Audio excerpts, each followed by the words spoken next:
Bonjour à toutes et à tous et bienvenue dans ce nouvel épisode de Djerba Stories qui rend hommage à Alain Delon.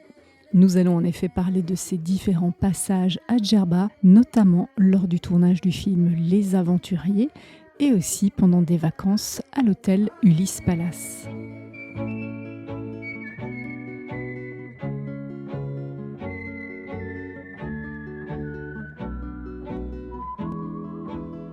Parlons tout d'abord du film Les Aventuriers, dont une partie du film a été tournée à Djerba.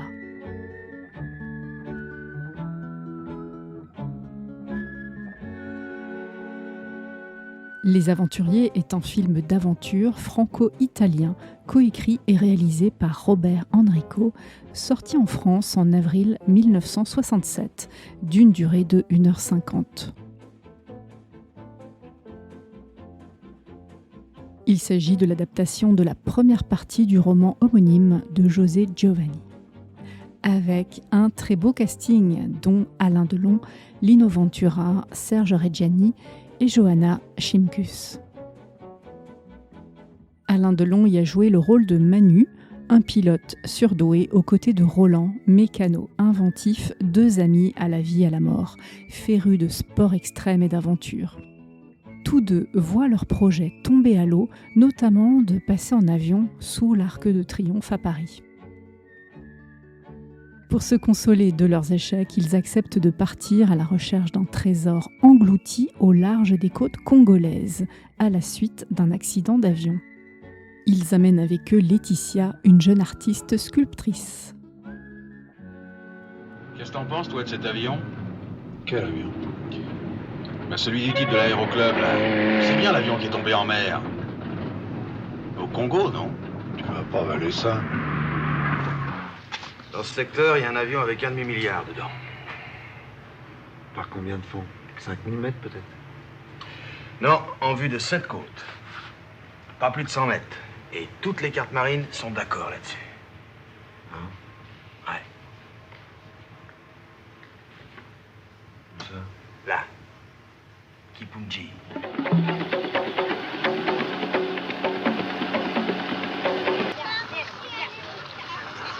Pêcher le corail? Ouais. Et donc les scènes qui sont censées se dérouler au Congo dans le film ont en réalité été tournées à Djerba, mais aussi à Dakar.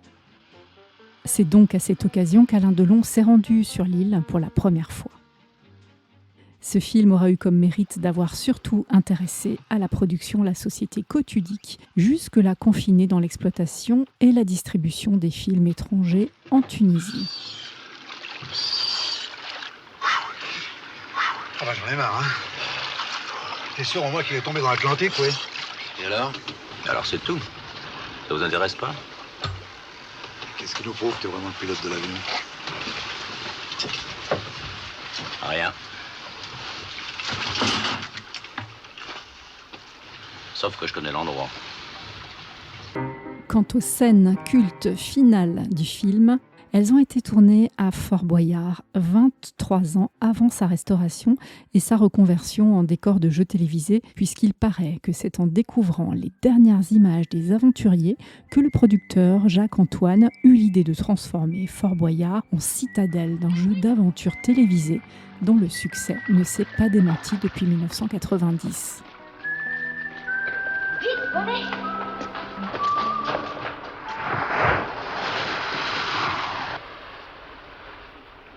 C'est pas encore une maison.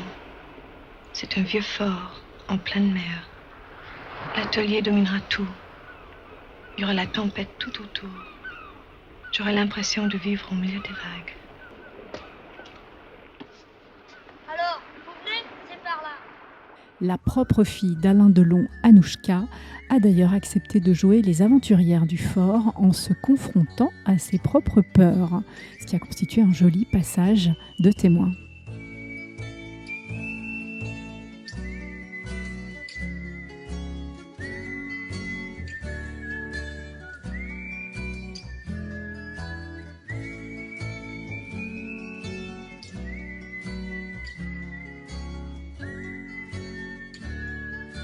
Parlons maintenant de la venue d'Alain Delon en vacances à Djerba, à l'hôtel Ulysse Palace. Mais où se trouve cet hôtel ? Eh bien en fait, c'est aujourd'hui l'hôtel Radisson Blu Ulysse Resort et Thalasso, qui s'appelait autrefois l'Ulysse Palace.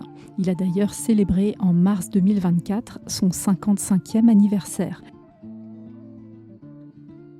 Il est l'un des plus anciens hôtels de l'île de Djerba, mais aussi son premier palace. C'est au début des années 60 que le jeune État tunisien et son premier président Bourguiba ont décidé de construire 4 hôtels de luxe à Monastir, Bizerte, Gafsa et Djerba. Ce dernier a pris le nom d'Ulysse, le héros grec qui avait accosté à Djerba l'île des Lotophages dans l'Odyssée d'Homère. L'Ulysse Palace est resté dans les annales du tourisme tunisien dans la mesure où il fut, de nombreuses années durant, un hôtel de référence qui a accueilli de grands noms. Combien de clients y ont séjourné au cours de ces 55 années d'existence ? Certainement plusieurs centaines de milliers. Des anonymes passionnés et revenant inlassablement. Mais aussi des politiques, en tête desquels le premier président de la République tunisienne, Habib Bourguiba, qui y logea à de nombreuses reprises et qui fit de l'Ulysse Palace l'un de ses quartiers préférés durant son règne, le liant aux grandes dates politiques du pays.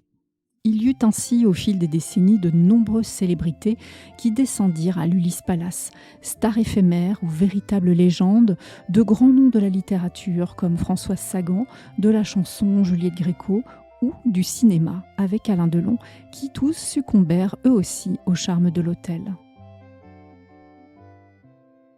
Dans le hall de l'hôtel et à l'occasion de ses 55 ans, une exposition retrace certains moments mémorables de ces passages de célébrité.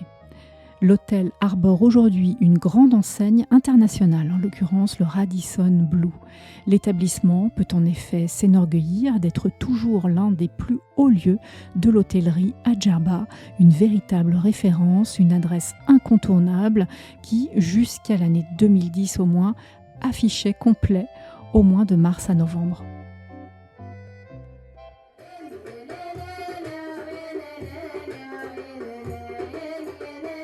Merci à vous pour votre écoute et je vous dis à très bientôt pour d'autres histoires passionnantes sur l'île de Djerba.